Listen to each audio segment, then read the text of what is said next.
तो दोस्तों मैं फिर से आ चुका हूँ जो द हारेम किंग के एक और नई एपिसोड के साथ। इस एपिसोड की शुरुआत में हम लोग देख पाते हैं बाहुआ तहर के मैदान से एमसी को किस करते हुए अपने मन में कहने लगा, मैंने सुना है इस छोटे आदमी के मुंह के अंदर कुछ कीमती चीज है, मैं खुद इसे अब चेक करने वाला हूँ। और फिर अगली बॉल एमसी को छोड़ते हुए अपने मन में कहने लगा, ये टेस्ट बिल्कुल एल्डर सिस्टर की तरह ही है, लेकिन वो तो सुवान तोम में अंदर से सील है। अगर वो यहाँ पर उसके टेस्ट मिल रहा है तो भी तो शायद वो भी यहाँ पर ही हो सकता है। और फिर वो मैदा एमसी की पेन को पकड़ने लगा और फिर अपने मुंह में अपनी थोर की आदाय दिखाने लगा। अब हम लोग देख पाते हैं एमसी अब बेच चुका है और मैदा एमसी को देखते हुए कहने लगा, हानी मुझे तुम्हें रिलैक्स करने के लिए मदद करने दो। अगली बॉल हमें एक बादशाह का सीन दिखाया थे जहाँ पर हम लोग हुस का साउंड सुन पा रहे हैं। और फिर मैदा एमसी के चूसते हुए कहने लगा, ये टेस्ट बिल्कुल मेरी एल्डर सिस्टर और सिस्टर हु और सिस्टर वांग की तरह है। दोस्तों एक इस तरह से हो सकता है एमसी के अंदर से अभी भी उनका स्मेल आ रहा है। और उसी वक्त दूसरी तरफ एमसी बहुत ज्यादा बेजार फील करते हुए अपने मन में कहने लगा, क्या इस तरह से अमीर आदमी जीते हैं। और मैदान में एमसी की चूसते हुए अपने मन में कहने लगा, एम्पर सीन के अलावा कौन तो उन तीनों सिस्टर को अपने सर्विस में लगा सकता है।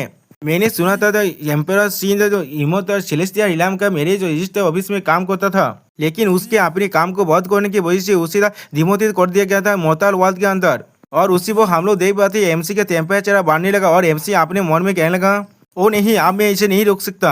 अब अगली ही बॉल हमें तो बाहर की तरफ कुछ पौधा का सीन दिखाता है। दोस्तों इसका मतलब आप लोग समझ ही सकते हैं यहाँ पर क्या हो चुका है। और फिर मैदान अपने हाथों को चाटते हुए एमसी से कहने लगा, डार्लिंग तुम्हें ये चीज कैसा लगा। जो सुनने के बाद एमसी खुश होकर और शर्मा को कहने लगा, ये चीज बहुत ज्यादा अमेजिंग था, सच में फैंटास्टिक था। अब मैदान एमसी को एकदम मोबाइल फोन देते हुए कहने लगा, जब तुम इस इलाम के अंदर नया है हो मुझे लगता है तुम्हारे पास कम्युनिकेट करने के लिए कोई भी चीज नहीं होगा यहाँ पर। और फिर एमसी के उस फोन को लेने के बाद मैदान कहने लगा, इसके अंदर मेरा नंबर है, अगर तुम्हें कुछ भी चाहिए तो फिर तुम मुझे कॉल कर सकते हो। क्वीन क्यू तो यहाँ हमेशा ही तुम्हारे हर एक डिजायर को फुलफिल करेगा। दोस्तों इस मैदान का नाम क्वीन क्यू यह है, मैं किसी वक्त इसे मैदान या भी क्वीन क्यू भी कह सकता हूँ, इसलिए समझ जाना। आप उस सेलफोन को देखते हुए एमसी कहने लगा, तो फिर इस वर्ल्ड के अंदर भी सेलफोन है। मैंने सोचा था वो लोग शायद मैजिकल कम्युनिकेशन तालिस्मान को इस्तेमाल करता है। तो सुनी भाई क्वीन क्यू हंसते हुए कहने लगा, डार्लिंग तुम बहुत ज्यादा फनी हो, उन तालिस्मानों को हर कोई पहले इस्तेमाल करते थे। अब हम लोग तो लॉन्ग डिस्टेंस कॉल के लिए फोन का इस्तेमाल करते हैं और कॉलेज डिस्टेंस के लिए हम लोग टेलीपैथी का इस्तेमाल करते हैं। अगली बॉल फिर से एमसी से चिपकते हुए कहने लगा, स्वीटी क्या तुम चाहती हो तो मैं तुम्हें टेलीपैथी सिखा दूं। अगली बॉल हम लोग देख पाते हैं एमसी के अंदर से एमसी का सीन निकलने के बाद बहुत जोर से चमकने लगा, जिसके वजह से क्वीन क्यू थोड़ा सा दौड़ के पीछे हटने लगा।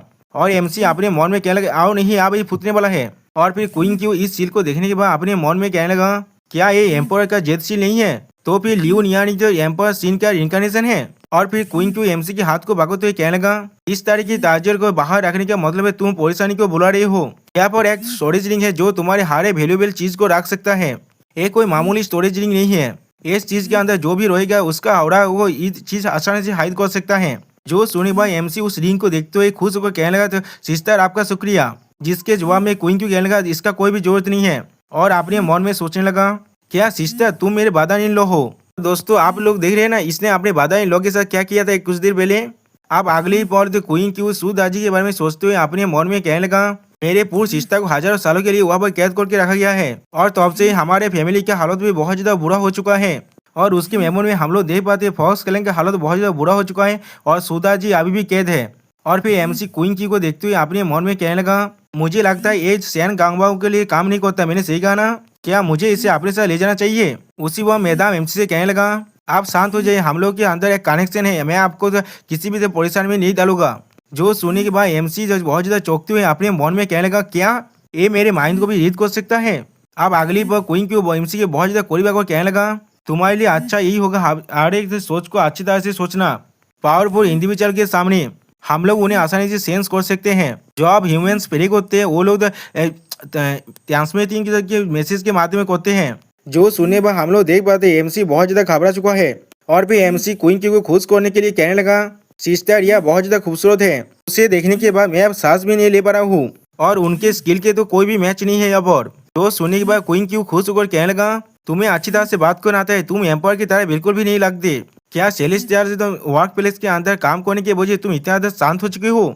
और फिर मैदान अपने कपड़े के अंदर से एक स्किल बुक को बाहर निकालते हुए एमसी से कहने लगा, ठीक है बहुत ज्यादा मजाक करना हो चुका है अब। ये नीलम बहुत ज़्यादा खतरनाक है, इसलिए आपने पीछे में तो देखते रहना। यह वो मोहताज जानी तो इमोर्टैलिटी का एक कॉपी है मेरे पास। हान पापा जो इसका मेन कैरेक्टर है उससे सीखना। तुम बहुत ज़्यादा खुशनसीब हो जो तुम आज मुझसे मिल गए, जिसके वजह तुम बहुत सारे परेशानी के हाथ से आप बच चुके हो। अब एमसी उस बुक को लेने के बाद कहने लगा, बहन आपका बहुत ज़्यादा शुक्रिया, मैं हमेशा ही आपके काइंडनेस को याद रखूंगा। इस तरह क्या है तो बाहुआ तावर तेज इन्फॉर्मेशन का भी तेज करता है। मुझे अपने देद और काजिन को ढूंढना है अब। ये सुनने के बाद क्वीन क्यों कहने लगा, हाँ बाहुआ तावर सो तेजार को अक्सर नहीं करते, वो लोग इन्फॉर्मेशन को भी सेल करते हैं। मैं इस चीज को उधार में डाल दूंगा और हम लोग को तो कुछ दिनों के अंदर इन्फॉर्मेशन मिल जाएगा। जो सुनने के बाद एमसी थोड़ा सा खुश होकर कहने लगा, सिस्टर या आपका बहुत ज्यादा शुक्रिया। अब मुझे अपनी गलती पे से करने के लिए वापस जाना पड़ेगा, इसीलिए मैं आपको और ज्यादा परेशान नहीं करूंगा अभी के लिए। अब ये सुनने के बाद मैडम क्वीन क्यों कहने लगा, अगर ऐसा ही है तो फिर मैं तुम्हें और ज्यादा यहाँ पर नहीं रखूंगा। मैं आशा कर रहा था हम लोग रात में देर तो चेत कर पाए। उसी वक्त हम लोग देख पाते एमसी के साइड से और एक आदमी आने लगा जो देखने में बिल्कुल एक शुक्र की चीज था। जो आप क्वीन क्यू से कहने लगा, मैडम क्वीन क्यू मैं आपके साथ देर रात तो बात कर सकता हूँ, मेरे पास बहुत ज्यादा टाइम है। जो सुनने के बाद क्वीन क्यू उसे चिल्ला कर कहने लगा, लिटिल पिक्सी तुम फिर से आ चुकी हो, क्या तुम कभी भी गिव अप नहीं कर सकते। जो सुनने के बाद पिक्सी हंसते हुए कहने लगा, मैडम क्वीन क्यू कभी तो मेरे साथ वक्त बिताइए, मैं आपको मेरे गिरे थे गेंद फतर के तेजार को देने वाला हूँ। जो सुनने पर क्वीन क्यू उसके मुंह पर थूकते हुए कहने लगा, तुम छिचोरे कोई के। जिस थूक को खाते हुए पिक्सी कहने लगा, मैडम क्वीन क्यू आपके थूक भी बहुत ज्यादा टेस्टी है। सच में दोस्तों ये आदमी एक शुक्री है। अगली बार पिक्सी को कुछ महसूस होने के बाद बहुत ज्यादा शौक होता है और फिर पिक्सी थोड़ा सा खुश होकर कहने लगा, मैडम क्वीन क्यू आज के दिन में आपका जो स्पीच है वो पहले से भी ज्यादा टेस्टी लग रहा है। इसका एक अनयूजुअल फ्लेवर है। क्या आपका शरीर खराब है? मेरे पास कुछ रोता शीत है जो आपके शरीर को अच्छी तरह ठीक कर सकता है। जो सुनने पर हम लोग देख पाते क्वीन क्यू बहुत ज्यादा गुस्सा करने लगा। अब अगली बार हम लोग देख पाते क्वीन क्यू पिक्सी पर चिल्ला कहने लगा, अब यहाँ से बाहर निकलो। और एमसी उन दोनों के ऐसा करते हुए देखते हुए कहने लगा, हे वो लोग मेरे छोटे बच्चे थे। दोस्तों इसका मतलब आप लोग समझ पाए ना, वो एमसी का स्पर्म था जो क्वीन क्यू ने एमसी पिक्सी के मुंह पर थूक दिया था। अब हम लोग देख पाते एमसी बहुआ तार के बाहर निकलने लगा। उसी वह पिक्सी उसके पीछे जाते हुए कहने लगा, रुक जा हुआ पड़ी। आप पिक्सी को देखते हुए एमसी थोड़ा सा घबरा तो अपने मन में कहने लगा, क्या वो समझ चुका है उसने अभी क्या खाया है। और दोस्तों यहाँ पर इस वीडियो का दिया होता है, प्लीज सब्सक्राइब माय चैनल और like and share this video. Okay bye bye sayonara.